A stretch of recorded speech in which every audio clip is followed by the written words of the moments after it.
नमस्कार दोस्तों, मैं सरोज पांडे। 151 बेटियों का विवाह होने जा रहा है 8 मार्च 2024 को और अब 153 कन्याओं का विवाह होने जा रहा है 8 मार्च 2024 को, यानी महाशिवरात्रि के दिन, बाबा बागेश्वर धाम, छतरपुर, यानी कि मध्य प्रदेश। और मेरा सौभाग्य है कि मैं 8 मार्च के इस विवाह कार्यक्रम में वहीं उपस्थित रहूंगा। अयोध्या में जब रामलला जी का प्राण प्रतिष्ठा हुआ था और मैं अयोध्या जाना चाहता था, कुछ कारणों से वो बात नहीं बन पाई मेरी। लेकिन जब ये कन्याओं का विवाह होगा बागेश्वर धाम में, तो मैं 8 मार्च को वहीं उपस्थित रहूंगा। ये मेरा सौभाग्य है। इससे पहले मैं इस तरह का विवाह देख चुका हूँ। मैंने पहले अपने बताया था आप लोगों को कि राहुलेश्वरानंद जी, परमहंस राहुलेश्वरानंद जी, जो वसई मुंबई में जिनका आश्रम है, वहाँ पर हर साल 21 या 51 बेटियों का विवाह होता है और मैं वहाँ उपस्थित था और मैंने उस तरह का विवाह देखा है। इसमें बहुत सारा यज्ञ कुंड बनाया जाता है जहाँ हवन होता है। इस बार भी ऐसा मेरा अनुमान है कि बागेश्वर धाम में 108 कुंड यज्ञ होगा उस समय वहाँ पर।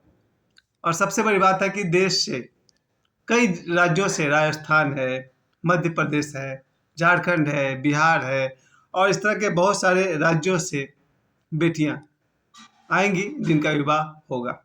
और इसमें लगभग 700 जोड़ों ने अप्लाई किया था, यानी 700 युगल ने अप्लाई किया था विवाह के लिए। उसमें से 153 को बाबा ने ओके किया। ये 153 वो हैं जो बहुत ही गरीब है। कुछ इसमें से अनाथ है, माता मर चुकी है या पिता मर चुके हैं या दोनों ही मर चुके हैं। उन लोगों को 700 जुगलों में से, 700 जोड़ियों में से 153 जोड़ियों को बाबा ने पहले इंक्वायरी बैठाया है कि देख कर आइए, और जो बहुत ज़्यादा मजबूर हैं, असहाय हैं, उनका विवाह कराना चाहिए। ये इसलिए भी जरूरी है कि देखा जाए तो देश में 140 करोड़ की आबादी में बहुत सारे लोग दुर्भाग्य से गरीब हैं, जो अपने बेटियों के विवाह कराने में सक्षम नहीं है। वैसे देखा जाए तो लाखों या शायद 1 करोड़ से अधिक गरीब लोग ऐसे होंगे जो अपनी बेटियों का विवाह करने में सक्षम नहीं हो। धीरेन्द्र कृष्ण शास्त्री जी का ये कदम उठाना बहुत बड़ी बात है। 151 बेटियों का विवाह कराना तो बहुत बड़ी बात है। अगर कोई व्यक्ति अपनी कमाई से एक बेटी का ही विवाह कर देते हैं तो वो बहुत बड़ा पुण्य है। अगर हम सब, उससे भी छोटी बात मैं आपसे कह रहा हूँ, अगर किसी बेटी का विवाह में अगर आप अपने तरफ से 151 रुपया या 1000 रुपये या 5000 रुपये, आप अगर उस बेटी की शादी में, विवाह में आप सहायता करते हैं, बहुत बड़ा सौभाग्य है, बहुत बड़ा पुण्य का काम है। इसी बात के लिए मैं कहना चाहता हूँ। और यहाँ पर तो जब उन्होंने, बाबा बागेश्वर ने 153 बेटियों का जब उन्होंने विवाह तय किया, साथ में उन्होंने उपहार स्वरूप उन्हें एक एक बाइक दिया जा रहा है, यानी कि 153 बाइक्स दिए जाएंगे। साथ में पलंग है और उपहार स्वरूप अलमारी है और इस तरह के बहुत सारे उपहार हैं जो वर वधु को दिया जाएगा।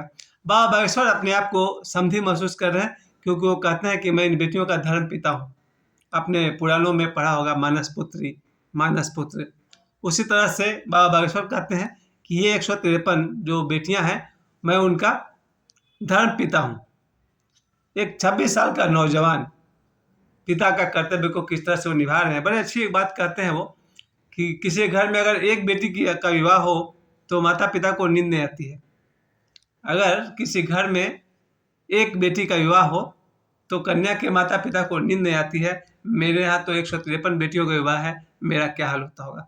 बात सही है। बाबा बागेश्वर जो जिस तरह से अपने जिम्मेवारी को लेकर चल रहे हैं, 151 बेटियों का जब इन्होंने तय किया था विवाह, बाद में उसमें एक दो लड़कियां और आई जो अनाथ थी, माता पिता नहीं थे, गरीब थी, उन्हें भी उन्होंने ऐड कर लिया। लेकिन साथ में उन्होंने ये भी कहा कि अगले वर्ष 251 बेटियों का विवाह किया जाएगा। 251 कपल्स, 251 बेटियों का विवाह किया जाएगा, परंतु उन्हें वो बाइक नहीं दे पाएंगे क्योंकि उतना बजट नहीं है उनके पास अभी उनके अनुसार।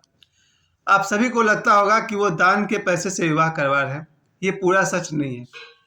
आज बाबा बागेश्वर इतना बड़ा स्टार बन चुके हैं धरती पर कि उनका अपना चैनल है, इंस्टाग्राम पर है, यूट्यूब पर है, फेसबुक पर है, और लगातार प्रतिदिन 4 घंटा यूट्यूब पर बोलना और उसके लाखों व्यूज, अगर देखा जाए तो बाबा बागेश्वर अपनी कमाई से इन गरीब बेटियों का विवाह कर रहे हैं। ये बहुत बड़े गर्व की बात है।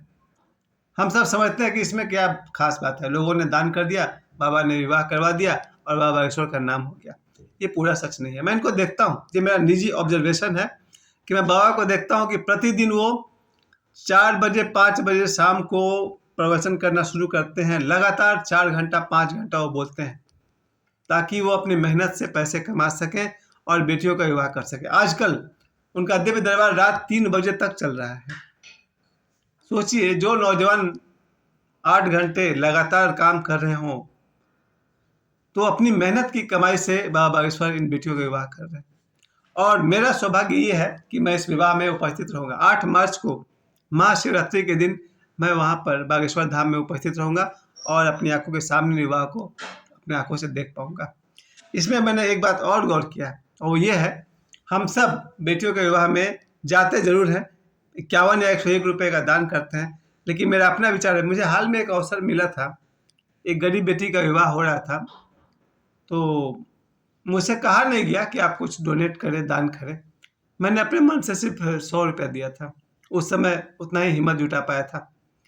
लेकिन मेरा विचार है कि जीवन में जिस लायक भी मैं रहूँगा, कभी किसी गरीब बेटी का विवाह होता हुआ देखूंगा तो मुझे आमंत्रित किया जाए या नहीं किया जाए, लेकिन मैं उनकी सहायता करने के लिए बिना आमंत्रण के पहुंच जाऊंगा। हालांकि बिना मांगे किसी की सहायता करना अच्छी बात नहीं है, उनके स्वाभिमान को भी ठेस लगती है। लेकिन मेरा विचार ये हुआ, आप सब भी जो मेरे वीडियो को देख रहे हैं, जहाँ कहीं भी आप किसी गरीब बेटी का विवाह होते हुए देखें और अगर आपसे सहायता मांगी जा रही है तो आप पीछे नहीं हटें, आगे बढ़िए। जितनी आपकी सामर्थ्य है उतना ही आप कीजिए, लेकिन बेटियों के विवाह में मदद कीजिए। और एक बात है, मैं कहना चाहूँगा कि इन दिनों लगभग 1 महीना तक से ज़्यादा या 1 महीना तक बाबा बागेश्वर अपने धाम में ही हैं, छतरपुर में हैं। रोज़ वहीं उनका प्रवचन होता है और रोज़ दिव्य दरबार लगता है। इस समय अगर कोई बागेश्वर धाम जा पाता तो बड़ी आसानी से नज़दीक से बैठ करके कथा सुन पाता और शामिल हो पाता। खैर, मैं वहाँ पहुँचूँगा 8 मार्च को, जब विवाह के दिन। तो मुझे वो देखना है कि लगभग 100 एकड़ से ज़्यादा ज़मीन पर ये विवाह कार्यक्रम हो रहा है। 100 एकड़ से अधिक ज़मीन पर विवाह। इसमें क्या है कि 153 मंडप बन रहा है और 153 मंडप का मतलब हुआ, एक एक मंडप का साइज होता है 8 बाई 8 फीट जरूर होता है। 8 बाई 8 फीट के हिसाब से 153 मंडप बनाए जा रहे हैं।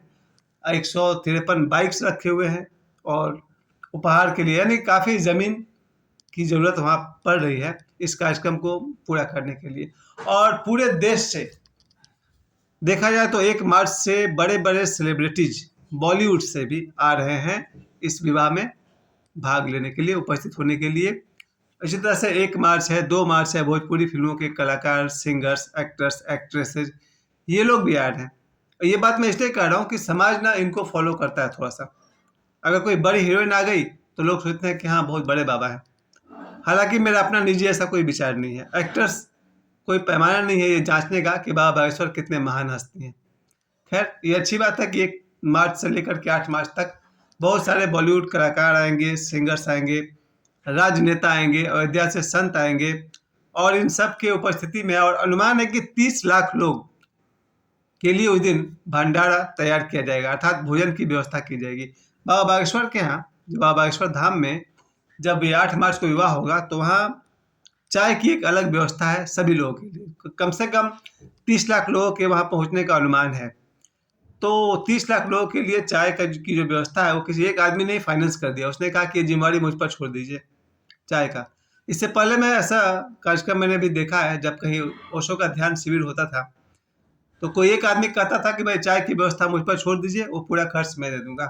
कोई भोजन की व्यवस्था करता है, कोई किसी और तरह की व्यवस्था करता है। उसी तरह से ये जो विवाह होगा, कम से कम 1 लाख से अधिक लोगों का सहयोग इसमें है। आपने देखा होगा जब बाबा बागेश्वर का कार्यक्रम होता है तो स्क्रीन पर उनका एक नंबर आता है, HDFC बैंक का अकाउंट नंबर आता है कि आप लोग चाहें तो इसमें आप अपना सहयोग कर सकते हैं, रसोई में या बेटियों के विवाह में। तो मैं तो हर महीना उसमें डोनेट करता हूँ, पैसे दान करता हूँ। और आप सबसे भी कहना चाहता हूँ, जब बाबा बागेश्वर का कार्यक्रम वो आप देखिए तो स्क्रीन पर जो HDFC का बैंक अकाउंट डिस्प्ले हो रहा है, उसमें आपसे जो बन पड़े, 11 रुपया हो या 101 रुपया हो, आपकी मर्जी। आप अपने सामर्थ्य के अनुसार दान कीजिए। उसी दान से वहाँ रसोई, चाय की व्यवस्था या बेटियों के विवाह और उपहार की व्यवस्था हो जाएगी। तो मैं तो आप सभी से कहूँगा कि 30 लाख लोग पधार रहे हैं, पर लाखों लोगों का योगदान है, सहयोग है इस विवाह में। तो जैसे कि मैंने आपसे कहा कि 153 बेटियों का विवाह हो रहा है और अगले साल 251 बेटियों का विवाह होगा।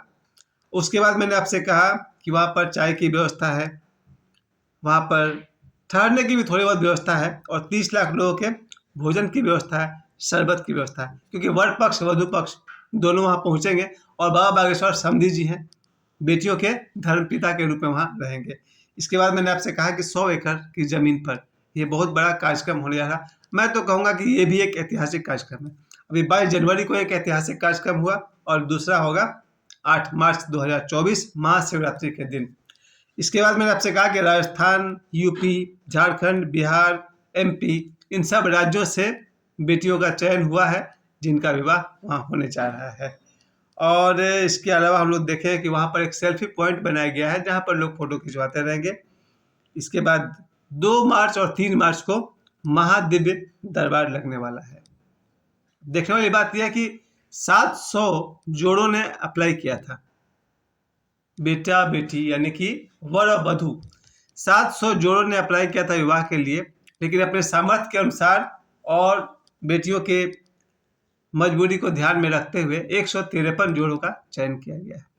अब मैं आपसे इतना ही कहना चाहता हूँ, आप लोगों ने मुझे काफ़ी समय दिया, मैं आपसे यही कहना चाहता हूँ, इस विवाह में आप जब भी बाबा बागेश्वर का कार्यक्रम देखिए तो जो स्क्रीन पर नंबर है आप उस पर पैसे भेजकर सहायता कर सकते हैं। और मैं स्वयं 8 मार्च को विवाह में उपस्थित रहूँगा बागेश्वर धाम में, और बाबा ने आप सभी को निमंत्रित किया है।